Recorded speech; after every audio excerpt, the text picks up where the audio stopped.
ಸಾಮರಸ್ಯ. ಕ್ರೀಡೆಯಲ್ಲಿ ಭಾಗವಹಿಸುವಾಗ ನಾವೆಲ್ಲರೂ ಒಂದೇ, ವಸತಿ ನಿಲಯದ ವಿದ್ಯಾರ್ಥಿಗಳು. ನಮ್ಮಲ್ಲಿರ್ತಕ್ಕಂಥ ಜಾತಿ ಭೇದಗಳು, ನಮ್ಮಲ್ಲಿರ್ತಕ್ಕಂಥ ಧರ್ಮ ಭೇದಗಳು, ನಮ್ಮಲ್ಲಿರ್ತಕ್ಕಂಥ ಆಹಾರ ಪದ್ಧತಿಗಳು ಇವೆಲ್ಲವೂ ಕೂಡ ಗಮನ ಆಗ್ತದೆ ಇದರ ಮುಂದೆ. ಈ ಕ್ರೀಡಾಕೂಟ ಆಯೋಜನೆ ಮಾಡುವಂಥ ಉದ್ದೇಶವೇ ಅದು. ಯಾಕಂದರೆ ಒಂದು ಧ್ವಜದ ಅಡಿಯಲ್ಲಿ ನಾವು ಕ್ರೀಡೆಯಲ್ಲಿ ಭಾಗವಹಿಸ್ತೀವಿ. ಭಾರತದ ಧ್ವಜದ ಅಡಿಯಲ್ಲಿ ನಾವು ಕ್ರೀಡೆಯಲ್ಲಿ ಭಾಗವಹಿಸಿದಾಗ ಅಲ್ಲಿ ಅನೇಕ ಧರ್ಮೀಯರು ಇರ್ತಾರೆ, ಅನೇಕ ಜಾತಿಯವರು ಇರ್ತಾರೆ, ಅನೇಕ ಬೇರೆ ಬೇರೆ ರಾಜ್ಯದವರು ಇರ್ತಾರೆ. ಆ ಮಕ್ಕಳು ಅನ್ನುವಂಥ ಭಾವನೆಯಿಂದ ನಾವು ಕ್ರೀಡಾಕೂಟದಲ್ಲಿ ಭಾಗವಹಿಸ್ತೀವಿ. ಹಾಗಾಗಿ ಕ್ರೀಡೆಗೆ ಭಾಳ ಮಹತ್ವ ಇದೆ.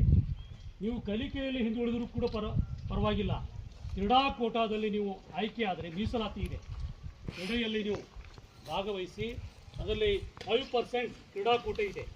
ಸರ್ಕಾರಿ ಉದ್ಯೋಗದಲ್ಲಿಯೂ ಕೂಡ ನೇರವಾಗಿ ನೀವು ಉದ್ಯೋಗವನ್ನು ಪಡಿಬಹುದು. ಹಾಗಾಗಿ ಮಕ್ಕಳು ಇದು ಕ್ರೀಡೆಯಲ್ಲಿ ಭಾಗವಹಿಸುವುದರಿಂದ ನಮ್ಮಲ್ಲಿ ಪರಿವರ್ತನೆ ಆಗ್ತದೆ. ಮೊದಲನೇ ಪರಿವರ್ತನೆ ಏನಪ್ಪ? ಶಿಸ್ತು ಇದು ಬೆಳೆಸ್ತದೆ ಮತ್ತು ಬೇರೆಯವರಿಗೆ ಗೌರವ ಕೊಡುವುದನ್ನು ಕಲಿಸ್ತದೆ. ಕ್ರೀಡೆ ಬೇರೆಯವರಿಗೆ ಗೌರವ ಕೊಡುವುದನ್ನು ಕಲಿಸ್ತದೆ. ಮತ್ತೆ ಶ್ರಮ, ನಾವು ಮತ್ತಷ್ಟು ಶ್ರಮ ಪಡಬೇಕು.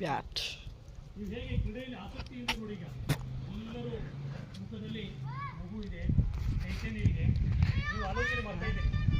ನೀವು ನನ್ನ ಮಾತನ್ನು ಕೇಳ್ತಾ ಇಲ್ಲ, ಮೇಲ್ಗಡೆ ಭಯ ಇದೆ, ಸರ್ ಮಾತನ್ನು ಕೇಳಲಿಲ್ಲ ಅಂದರೆ ಹೆದರ್ತಾ ಇದ್ದಾರೆ. ಆದರೆ ಒಳಗಡೆ ಏನಿದೆ? ಒಟ್ಟಾರೆ ನಾನು ಇವತ್ತು ಕಬಡ್ಡಿ ಆಟ ಇರ್ಬೋದು, ಕ್ರಿಕೆಟ್ ಆಟ ಇರ್ಬೋದು, ಗುಂಡೆಸೆಟ್ ಇರ್ಬೋದು, ಚಕ್ರ ಎಸೆತ ಇರ್ಬೋದು, ರನ್ನಿಂಗ್ ಇರ್ಬೋದು, ಇದರಲ್ಲಿ ನಾನು ಪ್ರಥಮನಾಗಿ ಆಯ್ಕೆ ಆಗಬೇಕು ಅನ್ನುವಂಥ ಹುಮ್ಮಸ್ಸಿದೆ ಒಳಗಡೆ. ಆ ತುಡಿತ ನಿಮ್ಮಲ್ಲಿ ಕುಡಿತಾ ಇದೆ. ಆ ತುಡಿತ ಒಳಗಡೆ ಇರ್ತಕ್ಕಂಥ ಪ್ರತಿಭೆ ಅನಾವರಣ ಆಗಬೇಕು. ಹೀಗೆ ಮತ್ತೊಬ್ಬ ಸ್ಪರ್ಧಿಗೆ ಯಾವುದೇ ರೀತಿಯ ತೊಂದರೆ ಕೊಡದೆ ನಾವು ನೈತಿಕ ಮಾರ್ಗದಲ್ಲಿ ನಮ್ಮ ಪ್ರತಿಭೆಯನ್ನು ಈ ಕ್ರೀಡಾಕೂಟದಲ್ಲಿ ನಾವು ಅನಾವರಣ ಮಾಡಬೇಕಾಗ್ತದೆ. ಅವಾಗ ನಾವು ಒಳ್ಳೆಯ ವಿದ್ಯಾರ್ಥಿಯಾಗಿ ಬೆಳೀಲಿಕ್ಕೆ ಸಾಧ್ಯ. ಇಲ್ಲೇ ಹೋದರೆ ಆಗಲ್ಲ.